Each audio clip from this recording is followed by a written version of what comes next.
रात के तकरीबन 12 बजे का समय होता है और एक चोर चोरी करने के इरादे से मंत्री के घर में घुस जाता है। जैसे ही मंत्री के घर में घुसता है तो एक कमरे में जाता है और कमरे में जाकर देखता है कि वहां पर मंत्री की पत्नी सोई हुई थी। और जैसे ही यह चोर चोरी करने लगता है तो थोड़ी सी आवाज के कारण ये मंत्री की पत्नी की आंख खुल जाती है। जब मंत्री की पत्नी उस चोर को देखती है तो उस पर मंत्रमुग्ध हो जाती है, क्योंकि चोर की हाइट कम से कम 6 फुट की होती है और एक हट्टा कट्टा पहलवान जैसा लड़का होता है।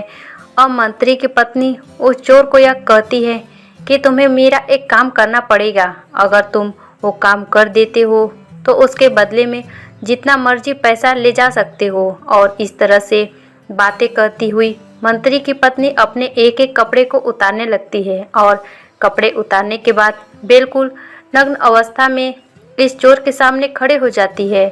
अब ये चोर उसके बड़े बड़े वत्सल को देखता है, उसके बड़े बड़े नितन को देखता है और मंत्री की पत्नी के गोरेपन को देखकर उस पर मोहित हो जाता है। कुछ समय के बाद यह मंत्री की पत्नी इस लड़के को अपने साथ शारीरिक संबंध बनाने के लिए बोल देती है और इस तरह से लड़का इसके साथ शारीरिक संबंध बनाने के लिए तैयार हो जाता है।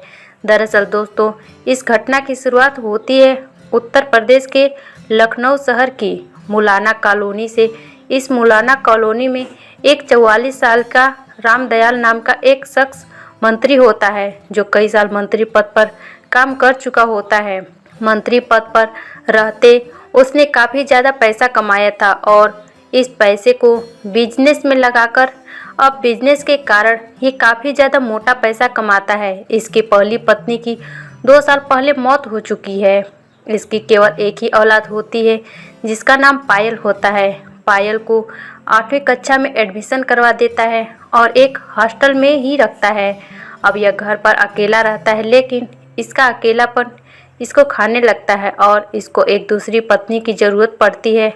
अब ये एक हिना नाम की लड़की, जिसकी उम्र लगभग 28 के आसपास होती है, उससे शादी कर लेता है। हिना देखने में काफ़ी ज़्यादा खूबसूरत थी। उसके बड़े बड़े वत्सल, उसके बड़े बड़े नितन और उसका गोरा बदन देखकर उस पर यह मोहित हो गया था और आज के समय में यह हिना से शादी कर लेता है। हिना की भी दूसरी शादी होती है, क्योंकि पहले पति ने उनको तलाक दे दिया था, लेकिन जिस समय रामदयाल ने उनको देखा था तो उस समय पर मोहित होने के कारण इससे शादी कर ली थी। आज की जैसे पहली सुहाग रात होती है, रामदयाल हिना के पास जाता है और हिना को अपने शारीरिक संबंध बनाने के लिए बोलता है। जैसे ही रामदयाल हिना के साथ शारीरिक संबंध बनाता है तो यह अपना काम सिर्फ 30 सेकंड में ही खत्म कर देता है। इस तरह से हिना इससे ज़्यादा खुश नहीं हो पाती है और वह उस रात मायूस होकर अपने बिस्तर पर सो जाती है। जैसे ही दूसरा दिन होता है तो दूसरे दिन भी यही हालत होती है और इस तरह से 3 से 4 दिन बीत जाते हैं, लेकिन जो हिना नाम की महिला होती है अपने पति रामदयाल से खुश नहीं हो पाती और इस तरीके से लगभग 2 महीने का वक्त गुजर जाता है। एक तरफ तो रामदयाल अपने बिजनेस में बिजी रहता था और बिजी रहने के कारण अपनी पत्नी हिना को वक्त नहीं दे पाता था। दूसरी तरफ हिना अपने शारीरिक संबंधों को लेकर काफ़ी परेशान रहने लगती है। वह काफ़ी उदास रहने लगती है। उसका अकेलापन उसको खाने लगता है और वह सोचने लगती है कि मैं किसी दूसरे व्यक्ति के साथ अपने शारीरिक संबंध बना लूं। और इस तरीके से लगभग 10 दिन और गुजर जाते हैं। जैसे एक दिन हिना अपने पति रामदयाल के साथ एक पार्क में बैठी हुई थी, तभी अचानक से एक लड़का उनके पास आता है और यह लड़का हरी सिंह था, जिसकी उम्र लगभग 22 साल के आसपास होती है और देखने में काफ़ी हट्टा कट्टा होता है। लगभग 6 फुट की हाइट की ऊंचाई लड़का का होता है। इस हरी सिंह की एक बहन होती है, वो काफ़ी बीमार थी और उसको ऑपरेशन कराने के लिए इन दोनों से 2 लाख रुपए मांगता है, लेकिन हिना इसको मना कर देती है, एक भी पैसा नहीं देती है।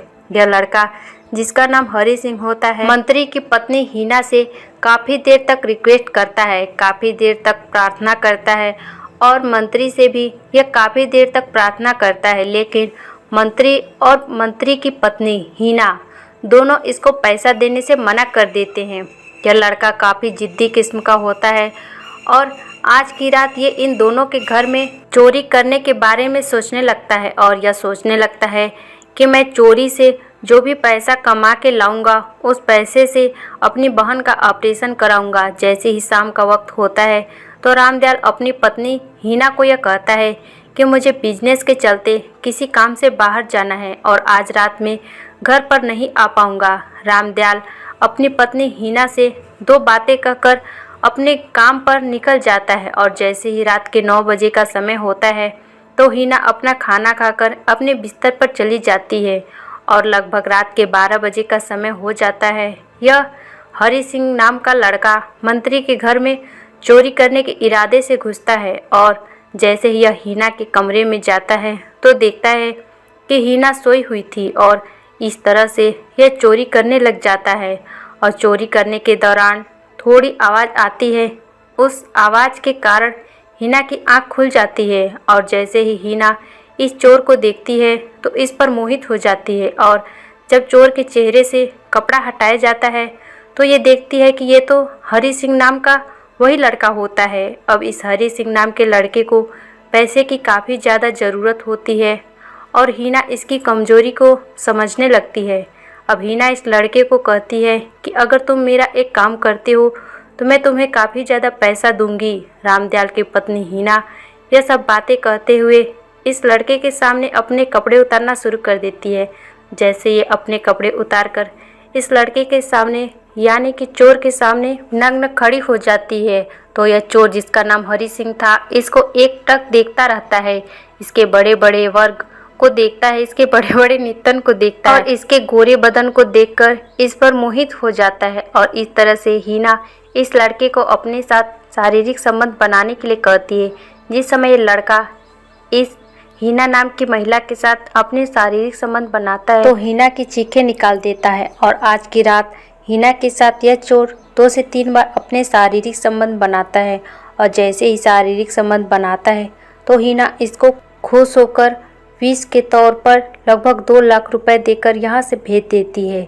हरि सिंह को 2 लाख रुपए मिल गए थे और इस वजह से वह अपनी बहन का ऑपरेशन करवाने के लिए डॉक्टर को यह 2 लाख रुपए दे देता है। लेकिन दूसरी तरफ इस हीना नाम की महिला को इस लड़के की आदत पड़ चुकी थी और जब भी इसको वक्त मिलता था तो हीना हरि सिंह को अपने पास बुला लिया करती थी और अपने शारीरिक संबंध बनाया करती थी और इस तरीके से हीना काफ़ी ज़्यादा खुश रहने लगती है क्योंकि इसको शारीरिक सुख मिलने लगता है और दूसरी तरफ जो इसका पति रामदयाल होता है इसको खुश देखकर वो भी खुश होने लगता है और इस तरीके से लगभग 2 महीने का वक्त बीत जाता है। अब ये जो हीना नाम की महिला होती है इस लड़के हरि सिंह को दिन में भी बुलाने लगती है और दिन में भी अपने शारीरिक संबंध बनाने लगती है। 12 सितंबर 2024 को लगभग शाम के 4 बजे का समय होता है और यह लड़का जैसे ही दबे पांव इस मंत्री की पत्नी के घर में जाता है और मंत्री की पत्नी के कमरे में जाकर मंत्री की पत्नी हीना के साथ अपने शारीरिक संबंध बना रहा होता है। उसी समय थोड़ी देर बाद यह मंत्री जिसका नाम रामदयाल होता है अचानक से बिना आवाज़ किए अपने घर में प्रवेश कर जाता है और घर में जाने के बाद यह देखते हैं कि इसकी पत्नी हीना इस हरि सिंह नाम के लड़के के साथ अपने शारीरिक संबंध बना रही होती है। इन दोनों का आपत्तिजनक स्थिति में देखकर रामदयाल काफ़ी आग बबूला हो जाता है। वह पास में पड़ा एक फूलदान उठाता है और इस लड़के के सिर पर दे मारता है और मौके पर ही हरि सिंह अपना दम तोड़ देता है। और कुछ समय बाद यह जो चर्चा है पड़ोसियों में भी होने लगती है और पड़ोसियों तक यह बात पहुंच जाती है। पड़ोसी आसपास पुलिस स्टेशन में फ़ोन कॉल करके पुलिस को वहां पर बुला लेते हैं और इस तरह से कुछ देर बाद पुलिस वहां पर पहुंच जाती है और प्रकाश सिंह जो इंस्पेक्टर होता है इस मामले की अगुवाई करता है।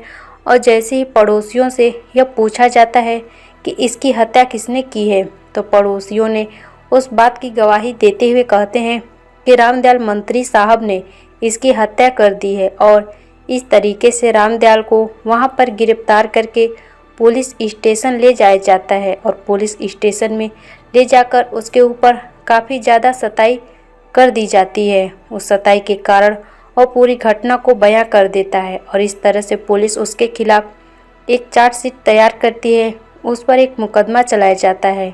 और यह बात भविष्य की गर्भ में छिपी हुई है कि इस मुकदमे के दौरान इस मंत्री को कितने सालों की सज़ा मिलने वाली है।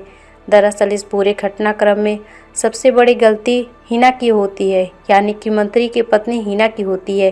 दूसरी सबसे बड़ी गलती इस हरि सिंह नाम के लड़के की होती है। इन दोनों ने ही अपने नाजायज़ संबंध बनाए थे और नाजायज़ संबंध बनाने के कारण यह लड़का अपनी मौत के दरवाजे तक पहुंच गया था। दरअसल दोस्तों, इस घटना को सुनाने का उद्देश्य मेरा किसी का दिल दुखाना नहीं था, आपको परेशान करना नहीं था, बल्कि आपको सतर्क करना था, आपको सचेत करना था। तो मिलते हैं किसी ऐसी दर्दनाक घटना के साथ। तब तक के लिए जय हिंद, वंदे मातरम। और मेरे चैनल पे नए होंगे तो प्लीज़ मेरे चैनल को सब्सक्राइब ज़रूर करें। धन्यवाद।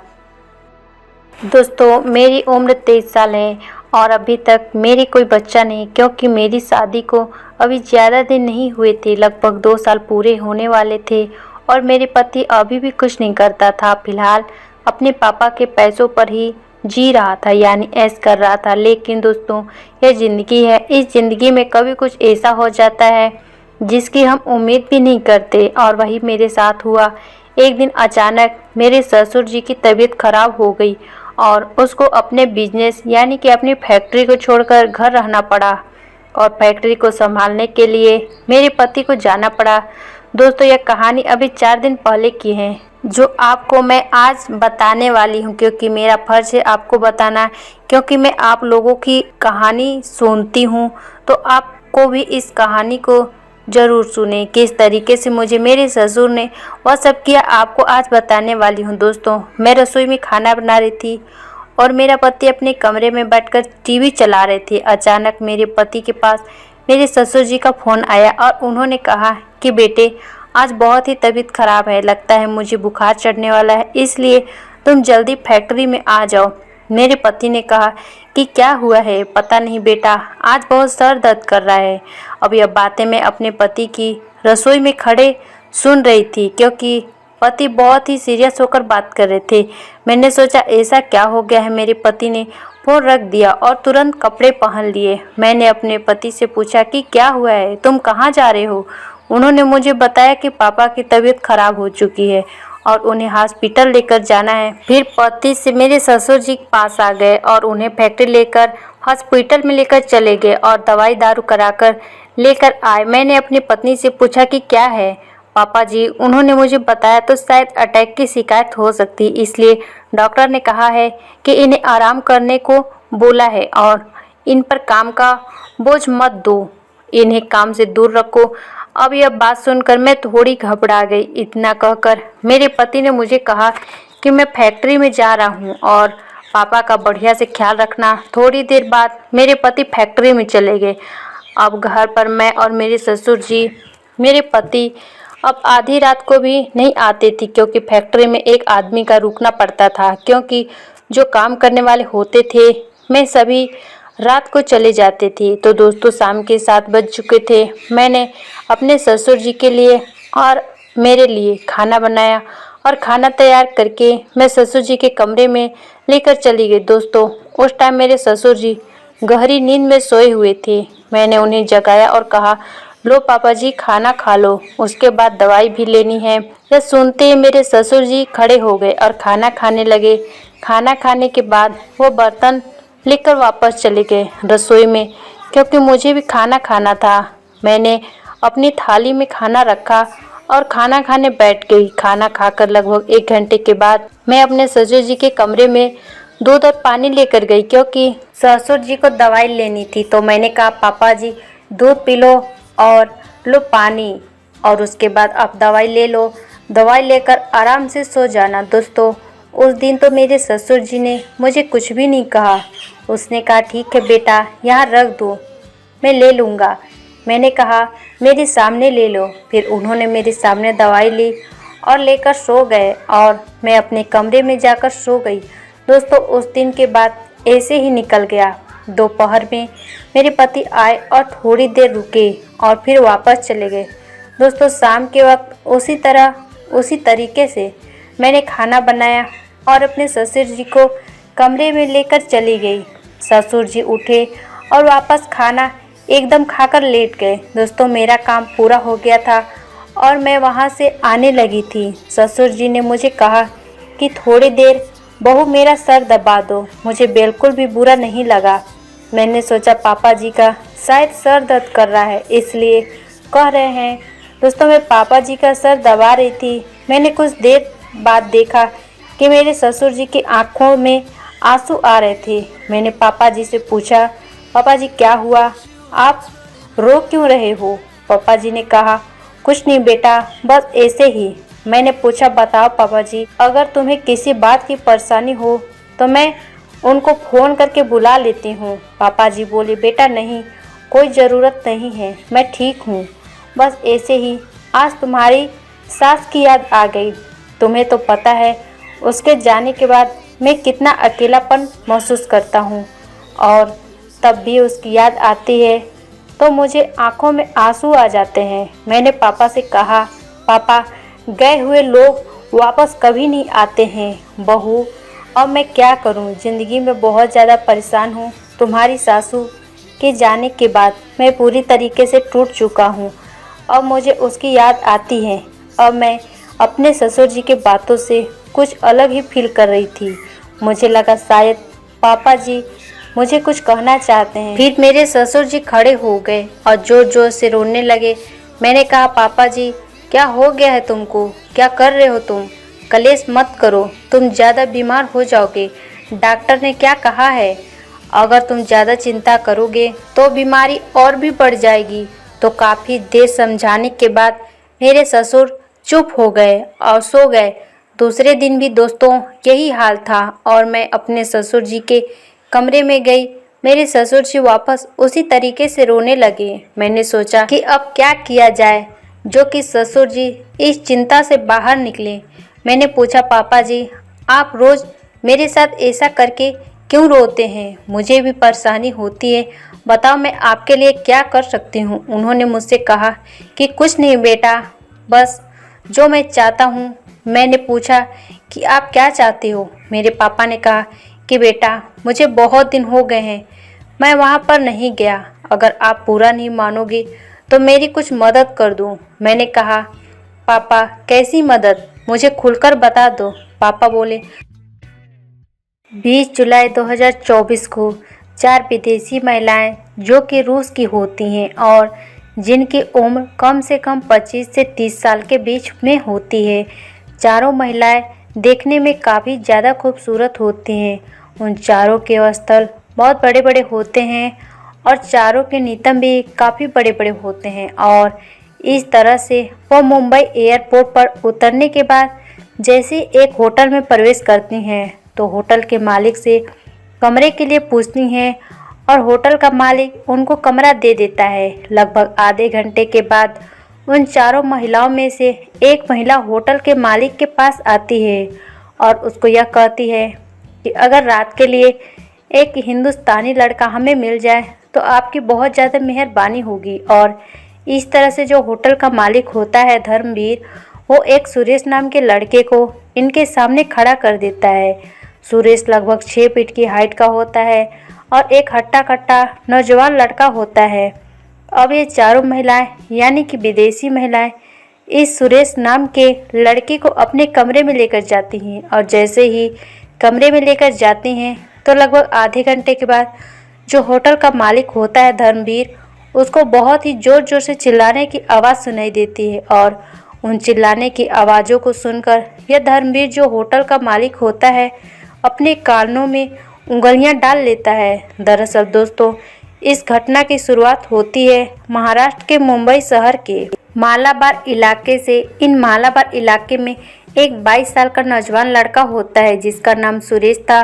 सुरेश अपने माता पिता की इकलौती संतान होता है। इसके पिता क्लर्क हैं और इसकी माँ रजनी हाउसवाइफ हैं। पिता मनीष जो है काफ़ी दिनों से चाहते थे कि हमारा बेटा पढ़ लिख कर चाहे तो इंजीनियर बने या कोई अच्छा सा खिलाड़ी बन जाए। और इस तरह से जो सुरेश कुमार होता है यह काफ़ी जिद और मेहनत करता है, लेकिन यह ना तो खिलाड़ी बन पाता है और ना ही इंजीनियर बन पाता। शायद किस्मत को कुछ और ही मंजूर होता है। लेकिन जैसे दिन बीतते हैं तो सुरेश की माता रजनी को एक हार्ट अटैक आ जाता है, और जैसे उसको हार्ट अटैक आता है तो सुरेश अपनी माँ रजनी को लेकर एक हॉस्पिटल में एडमिट कर देता है। जैसे ही डॉक्टर इस रजनी नाम की महिला को चेकअप करते हैं तो चेकअप करने के बाद डॉक्टर सुरेश को यह कहते हैं कि तुम्हारी माँ काफ़ी बीमार है और इसकी हार्ट अटैक की सर्जरी करनी पड़ेगी, जिसमें 3 से 4 लाख रुपए का खर्चा आएगा। और इस तरह से सुरेश और सुरेश का पिता मनीष काफ़ी उदास हो जाते हैं, काफ़ी परेशान हो जाते हैं।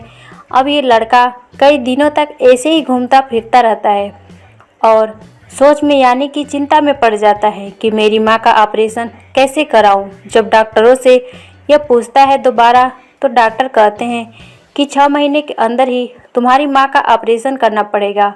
अब ये सुरेश नाम का लड़का अपने दोस्तों से पैसे उधार लेने के लिए जाता है तो दोस्त इसको यह कह देते हैं कि हमारे पास पैसे नहीं हैं। अब ये 2 से 3 साहूकार के पास भी पैसे लेने के लिए जाता है, लेकिन साहूकारों से भी पैसा नहीं मिलता है। और जैसे ही शाम का वक्त होता है यह फिर से अपने दोस्तों के पास जाता है और दोस्तों से सलाह मशवरा मांगने लगता है। अब इसके दोस्त ऐसे ही होते हैं, इसको सलाह देते हैं कि हमारे जो मुंबई शहर में है काम की कोई भी कमी नहीं है। अगर तुम एक काम करना चाहो तो उसमें तुम्हें काफ़ी ज़्यादा मोटे पैसे मिलेंगे। इस तरह से सुरेश अपने दोस्तों को यह पूछने लगता है कि ऐसा कौन सा काम है जिसे मैं 2 से 3 महीने में काम करके 3 से 4 लाख रुपए कमा लूँ।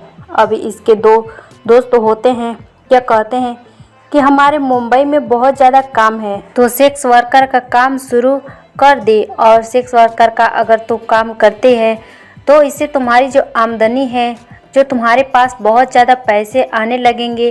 और इस तरह से इसके दोस्त यह भी कहते हैं कि अगर तू सेक्स वर्कर का काम करता है तो हमें ये तुम्हारी मुलाकात एक होटल के मालिक से भी करवा देंगे, और उस होटल के मालिक में तुम हर रोज़ अपना सेक्स वर्कर का काम करके काफ़ी मोटे पैसे कमा सकते हो। अब इसके दोस्त इसको लेकर एक होटल के मालिक के पास जाते हैं, और इस होटल के मालिक का नाम होता है धर्मवीर, और धर्मवीर से इस सुरेश की बातचीत करवा देते हैं। होटल का मालिक धर्मवीर जब सुरेश को देखता है तो बड़ा हैरान हो जाता है, क्योंकि सुरेश की हाइट कम से कम 6 फीट की ऊंचाई की होती है और एक हट्टा कट्टा नौजवान लड़का होता है।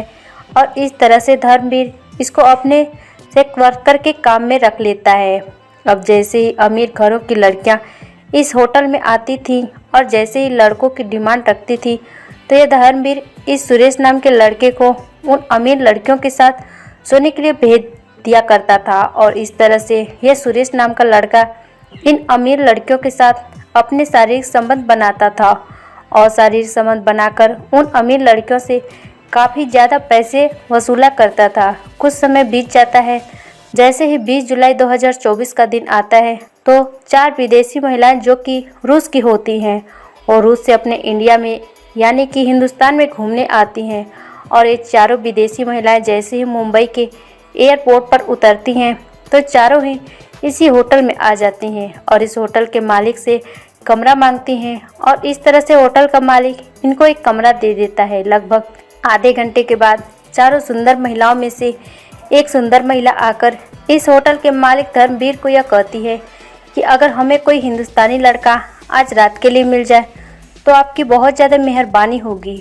और यह धर्मवीर जो होटल का मालिक होता है सुरेश के पास फ़ोन कॉल करता है और सुरेश को वहां बुला लेता है। सुरेश को वहां पर बुलाने के बाद ये 4 विदेशी महिलाओं के सामने इस सुरेश नाम के लड़के को खड़ा कर देता है। अब चारों विदेशी महिलाएं जैसे ही इस सुरेश नाम के लड़के को अपने सामने खड़ा देखती हैं तो इस पर चारों मोहित हो जाती हैं, क्योंकि लड़के की जो हाइट थी 6 फुट इंच की होती है। हट्टा कट्टा नौजवान लड़का होता है। जैसे ही सुरेश इन चारों महिलाओं को देखता है, इनके बड़े बड़े वक्ष स्थल को देखता है, इनके बड़े बड़े नितन को देखता है और इनके गोरेपन को देखकर इन पर काफ़ी ज़्यादा मोहित हो जाता है। अब ये चारों विदेशी महिलाएं इस लड़के को लेकर अपने कमरे में जाती हैं। कुछ देर तक तो यह बैठकर शराब पीती हैं और साथ में सुरेश के नाम के लड़के को भी शराब पिला देती। अब जैसे ही आधे घंटे का वक्त गुजरता है तो ये चारों महिलाएं अपने अपने कपड़े उतारना शुरू कर देती हैं और इन चारों महिलाओं के बड़े बड़े वजन को देखकर और इनके गोरे बदन को देखकर यह हिंदुस्तानी लड़का सुरेश इनके ऊपर ज़्यादा मोहित हो जाता है। और इस तरीके से सुरेश एक महिला के साथ यानी एक विदेशी महिला के साथ अपने शारीरिक संबंध बनाने लगता है। शारीरिक संबंध इस तरीके से बनाते हैं कि इन विदेशी महिलाओं की एक एक करके चीख निकाल देता है। और जैसे ही ये चिल्लाने की आवाज़ें होटल के मालिक धर्मवीर के कानों में पड़ती है तो धर्मवीर अपनी कानों में उंगलियां डाल लेता है। और इस तरह से यह सुरेश नाम का लड़का एक एक विदेशी महिलाओं के साथ दो दो बार सोता है और उनको इतना खुश कर देते हैं कि वो फूल ही नहीं समाती हैं। अब चारों महिलाओं के साथ पूरी रात में यह दो दो बार अपने शारीरिक संबंध बनाता है और चारों महिलाओं को खुश कर देता है। यह चारों महिलाएं इससे खुश होकर बहुत ज़्यादा पैसे देती हैं और इस तरह से इस सुरेश नाम के लड़के की बहुत ज़्यादा कमाई हो जाती है। और इस तरीके से लगभग रात के 3 बजे का समय हो जाता है। यह हिंदुस्तानी लड़का इन चारों विदेशी महिलाओं को खुश कर चुका था। अब चारों विदेशी महिलाएं यह सोचती हैं कि यह लड़का अगर हमारे साथ रहता है तो हमें मौज मस्ती करने में कोई भी परेशानी नहीं होगी। और इस तरह से इन चारों विदेशी महिलाओं में से एक विदेशी महिला होटल के मालिक धर्मवीर के पास आती है और धर्मवीर के हाथ पर काफ़ी ज़्यादा पैसे रखती है और धर्मवीर को कहती है कि तुम्हें अपना मुंह बंद रखना है और जैसा हम कहेंगे उसी के अनुसार तुम्हें काम करना पड़ेगा। और इस तरह से उस कमरे की चाबी ले ली जाती है और कमरे की चाबी लेने के बाद यह विदेशी महिला उसी कमरे में वापस चली जाती है और इस तरह से उस कमरे के दरवाजे को बंद कर लिया जाता है। अब वहाँ सुरेश काफ़ी ज़्यादा घबराने लगता है, लेकिन जैसे ही विदेशी महिला उसके साथ बड़े प्यार से बात करती है तो उसकी घबराहट काफ़ी हद तक दूर हो जाती है। लेकिन यह लड़का नहीं जानता था कि इसके साथ कितना बुरा होने वाला है। जैसे ही सुबह का समय होता है तो सुरेश इन चारों विदेशी महिलाओं से यह कहता है कि मुझे अब घर जाना है। चारों विदेशी महिलाएं सुरेश की यह बात सुनकर काफ़ी हैरान हो जाती हैं और उसको यह कहने लगती है कि अगले 15 दिन तक तुम्हें इसी कमरे में बंद रहना पड़ेगा और हमारी ज़रूरतें पूरी करनी पड़ेगी। सुरेश वहाँ पर घबरा जाता है और जैसे ही वह इस बात का विरोध करता है तो चारों विदेशी महिलाएं ये कहती हैं कि हम तुम्हारे ऊपर एक रेप का केस लगा देंगे और रेप का केस लगातार तुम्हें सारी उम्र के लिए जेल में करवा सकते हैं। इस तरह से वहाँ पर सुरेश मान जाता है और सुरेश को वहीं पर रखा जाता है। यह चारों महिलाएं बाहर जाती हैं और बाहर से काफ़ी ज़्यादा मात्रा में उसके लिए काजू बादाम पिस्ते खरीद कर लाती हैं और उसको खिलाने लगती हैं।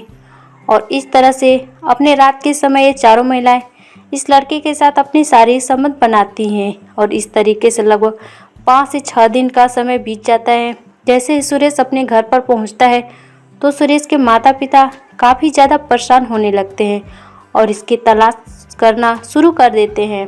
अब सुरेश के माता पिता अपने स्थानीय पुलिस स्टेशन में जाते हैं और वहां पर सुरेश की गुमशुदगी की रिपोर्ट दर्ज करवाते हैं। जैसे पुलिस इंस्पेक्टर प्रदीप सिंह को इसकी यानी कि सुरेश की गुमशुदगी की रिपोर्ट लिखवाते हैं तो इसकी तलाश करना शुरू कर देते हैं और इस तरह से पुलिस लगभग 3 दिनों तक सुरेश की तलाश करती है, लेकिन पुलिस को भी नहीं मिलता है। धीरे धीरे करके समय गुजर जाता है। जैसे ही पुलिस सुरेश के दोस्तों से बातचीत करने पहुंचती है तो सुरेश के दोस्तों से बातचीत की जाती है।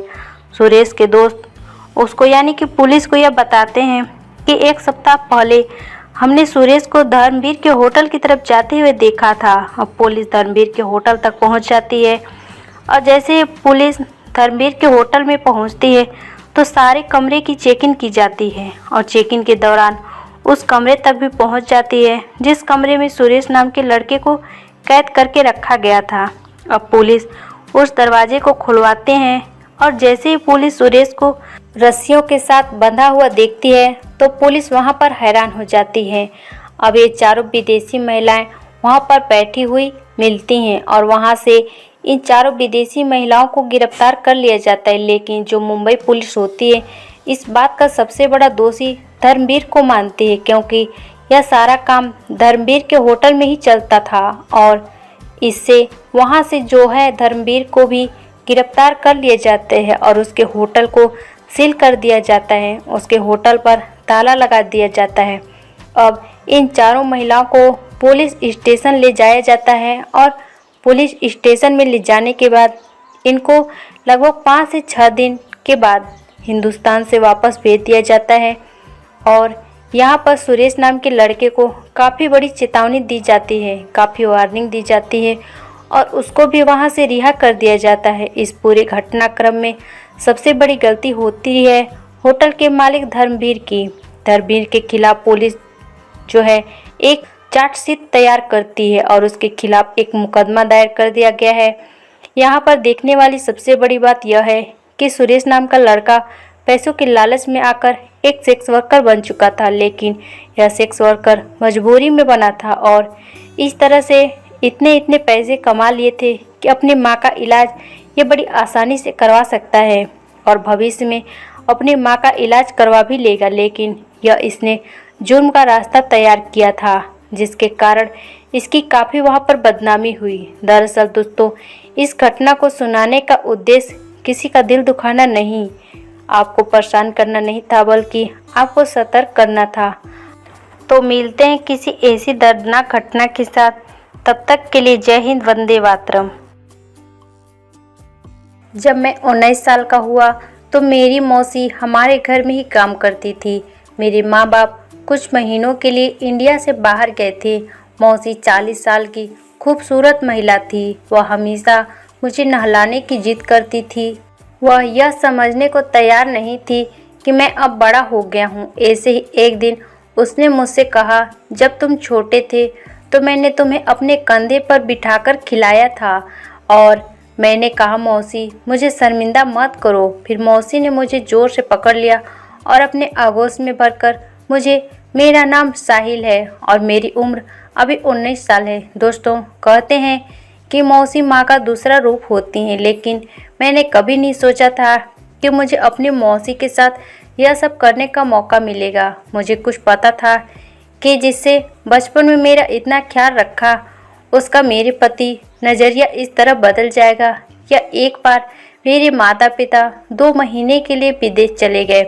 इसी बीच माँ ने घर का काम देखने के लिए एक नौकरानी भेज दी। दूसरे दिन सुबह के 9 बजे घर की घंटी बजी तो मम्मी पापा विदेश चले गए थे।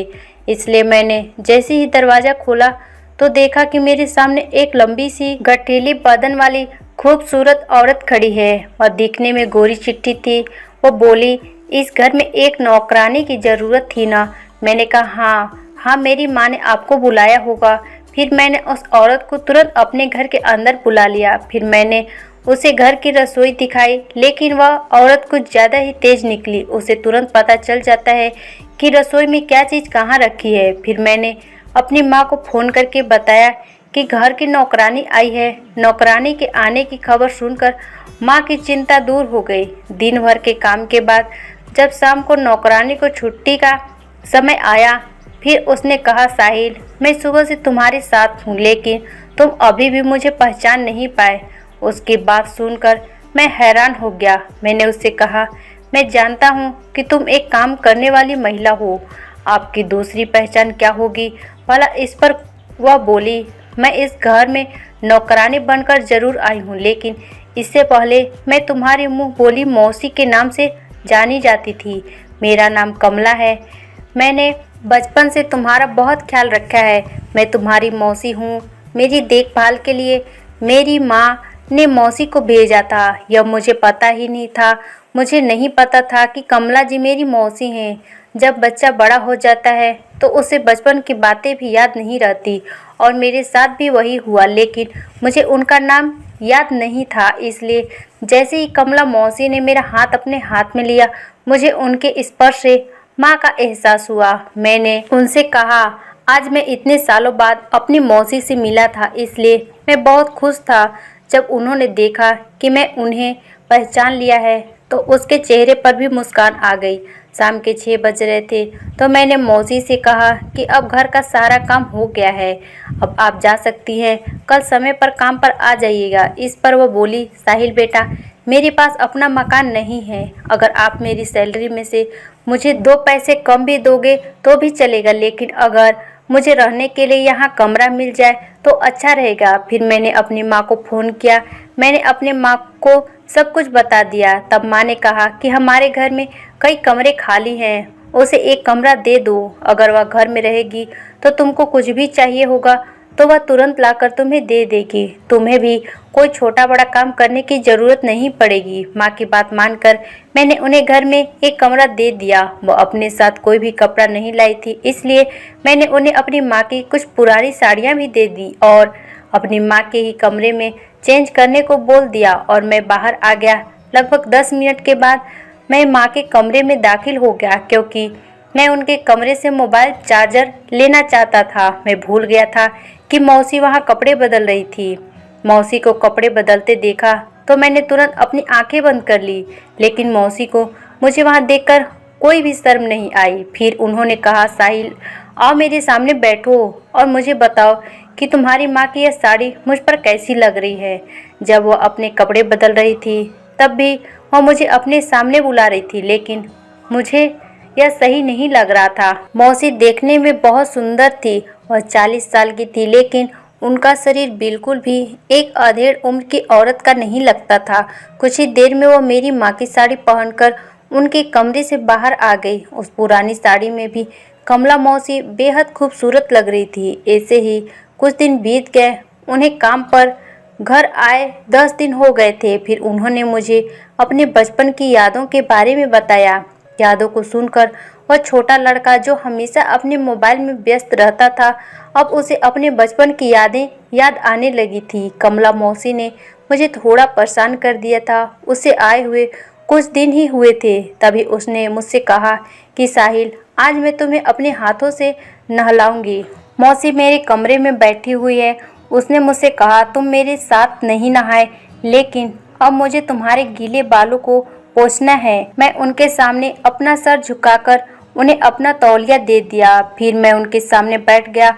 वह मेरे बाल संवारने लगी। मौसी मेरे घर के सदस्य की तरह थी, इसलिए मैं उनके साथ बहुत खुले विचारों वाला था। मैं उनसे कहता था कि आप इस घर को अपना घर समझें। मैंने उनसे जो कहा उन्होंने मुझे गौर से सुना। वह हमारे घर में ऐसे ही रहने लगी जैसे वह उसका अपना ही घर हो। एक शाम में दोस्तों के साथ जन्मदिन के पार्टी में जा रहा था। फिर मौसी ने मुझसे पूछा कि तुम कहाँ जा रहे हो। मैंने उनसे कहा कि मैं पार्टी में जा रहा हूँ। इस पर मौसी बोली, तुम मुझे घर का सदस्य कहते हो और अकेले बाहर जा रहे हो। कभी कभी अपनी बेचारी मौसी को भी कहीं बाहर ले जाया करो, घुमाने फिराने के लिए। फिर मैंने उनसे कहा, मैं आपको बाहर घुमाने के लिए तैयार हूँ, लेकिन क्या आप उस बाहरी आधुनिक वातावरण में अपनी बराबरी कर सकती हैं।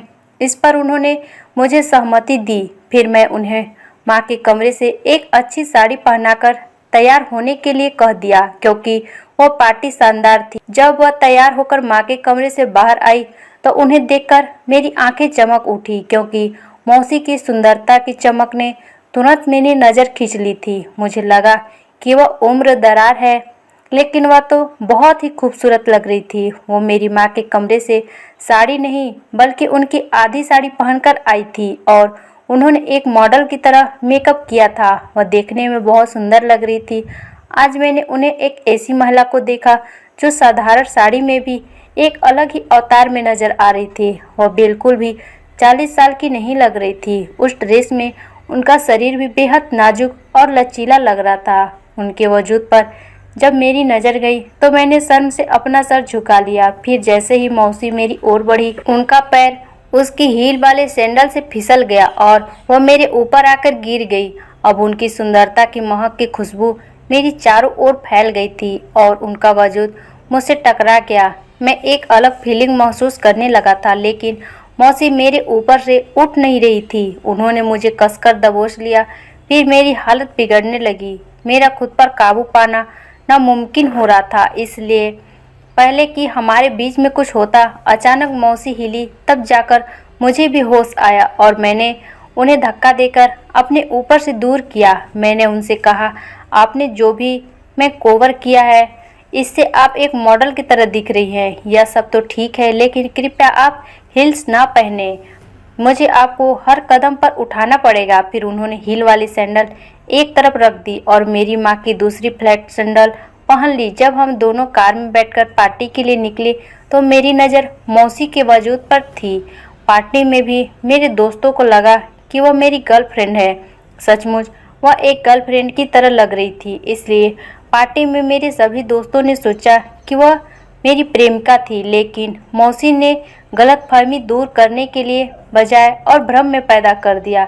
मेरे सभी दोस्तों को उन्होंने बताया कि मैं साहिल के दोस्त हूँ। जब हम पार्टी से निकले तो मैंने उनसे पूछा कि आपने ऐसा क्यों किया। फिर वो बोली, तुम्हारा चेहरा तो तभी देखने लायक था जब तुम्हारे दोस्तों ने सोचा कि मैं तुम्हारी गर्लफ्रेंड हूँ। तुम अपने दोस्तों को यह बताकर थोड़े भावुक होना चाहते थे कि मैं तुम्हारी गर्लफ्रेंड हूँ और मैं उसे तुम्हारे चेहरे पर देख सकती हूँ। तो मैंने सबकी बात पक्की कर दी और सबको बता दिया कि मैं तुम्हारी दोस्त हूँ। यदि तुम्हें यह पसंद नहीं आया तो मैं इनके लिए क्षमा चाहती हूँ। जैसे ही मौसी ने यह कहा, मैंने उनसे कहा, आपको माफ़ी मांगने की कोई ज़रूरत नहीं है, आपने जो किया वह सही किया। मुझे तो भाव खाने की आदत है। इस पर उन्होंने कहा, मैं तब से तुम्हें जानती हूँ जब तुम 2 साल के थे, तब से मैं तुम्हारी देखभाल की है। मैं तुम्हारे स्वभाव को भली भांति जानती हूँ। मैं उनकी बात सुनकर मुस्कुरा दिया। फिर उन्होंने सीधा कहा कि अब तो हमारी दोस्ती का विषय छिड़ गया है, तो अब मैं सच में तुम्हारी दोस्त बनने के लिए तैयार हूँ। अब मौसी मेरी दोस्त बन गई थी। फिर मैं बोला, अब आपको मेरी मौसी बनने की उम्र भी बीत गई है और आपको मौसी कहने की मेरी उम्र भी बीत गई है। फिर वह कहने लगी, फिर तुम मुझे कमला कहकर बुलाना, यह ठीक रहेगा ना।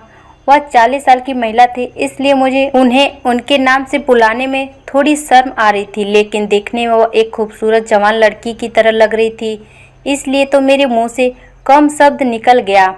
अब वह अपना नाम सुनकर किसी नई नवेली दुल्हन की तरह शर्मा गई।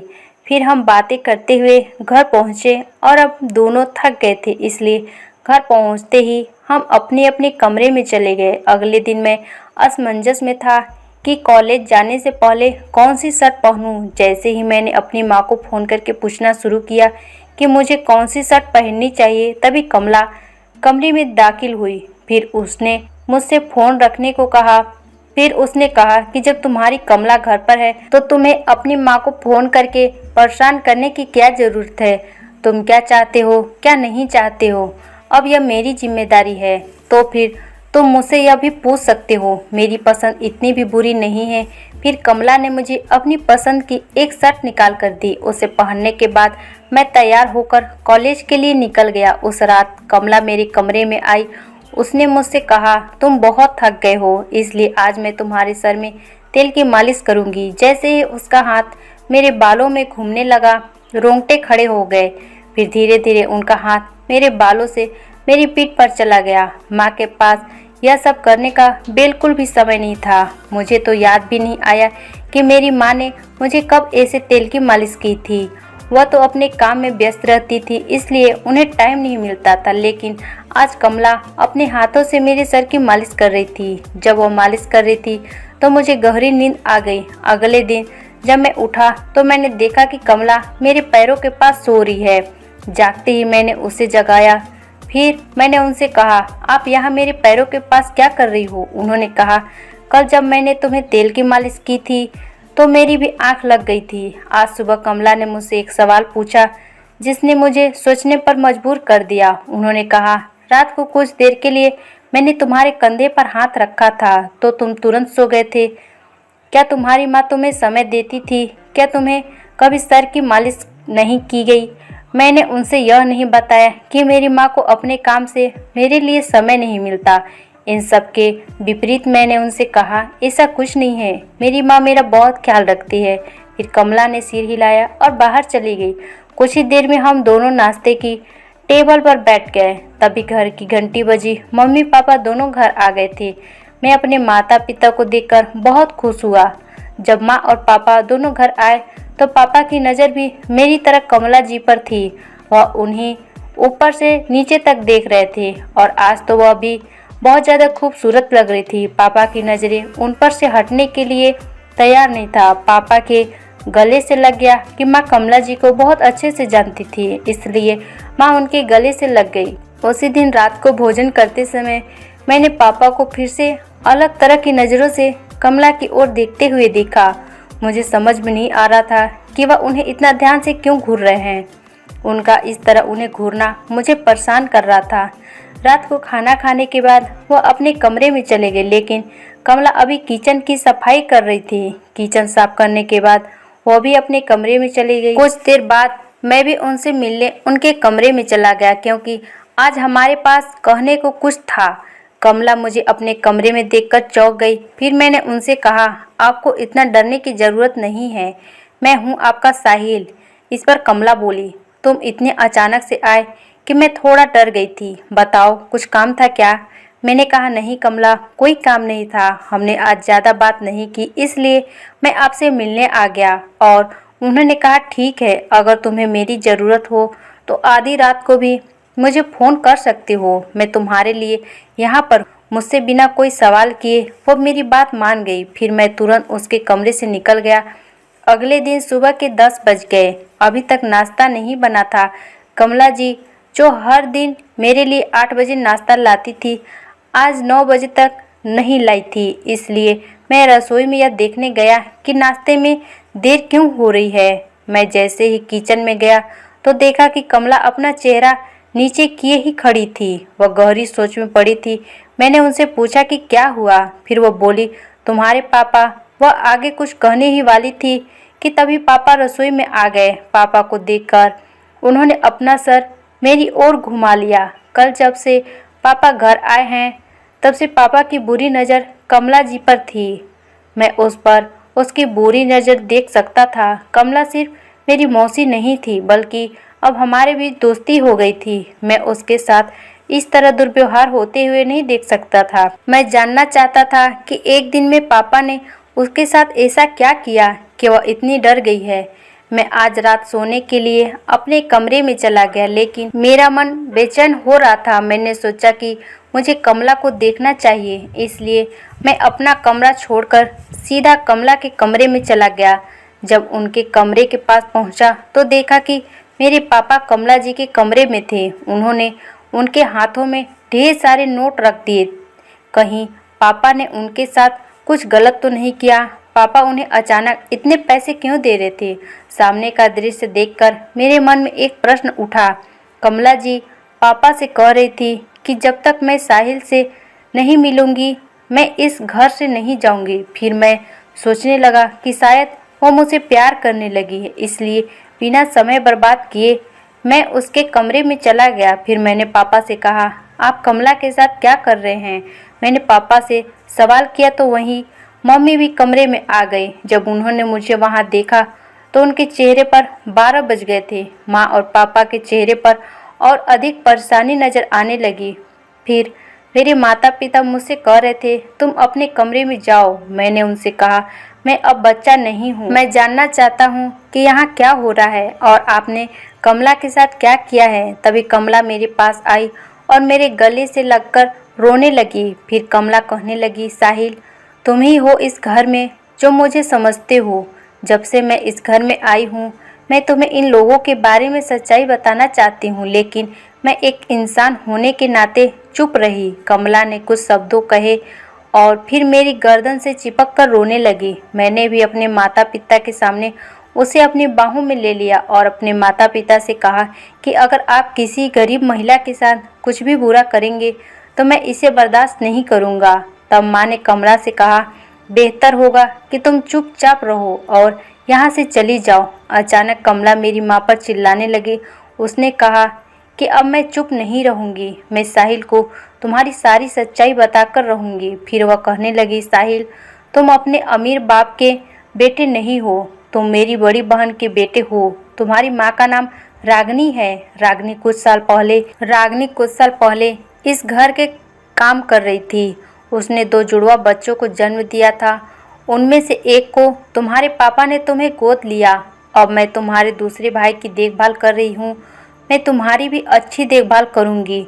तुम अभी मेरे साथ आओ। मैंने कमला को अपने से दूर कर दिया। फिर मैंने उनसे कहा, मुझे आपकी बातों पर भरोसा है, आप मेरी मौसी भी होंगी, लेकिन मैं आपके साथ आकर अपनी ज़िंदगी खराब नहीं करना चाहता। आप यह गलत कह रही हैं कि यह मेरे माता पिता नहीं हैं। आप उन्हें धमकी दे रही हैं कि आप मुझे सच बता देंगी कि मैं उनका बेटा नहीं हूँ, इसलिए वह मुझे खोने से डरते हैं, क्योंकि उन्होंने एक माँ और पिता की तरह मेरा ख्याल रखा है। अब मैं सारी सच्चाई जान गया हूँ और आपके मुंह से सुनने में मुझे कोई आपत्ति नहीं है, क्योंकि मेरे माता पिता ने मुझे मेरी सोच से भी अधिक अच्छा जीवन दिया है। फिर माँ और पिताजी मौसी को पुलिस को देने जा रहे थे, लेकिन मेरे जुड़वा भाई के कारण उन्होंने उससे ठुकराया, क्योंकि वह उसकी देखभाल कर रही थी। ऐसे ही कुछ पैसों उसने कुछ साल पहले मेरे माता पिता से लिए थे। मेरे जन्म के बाद माँ का निधन हो गया।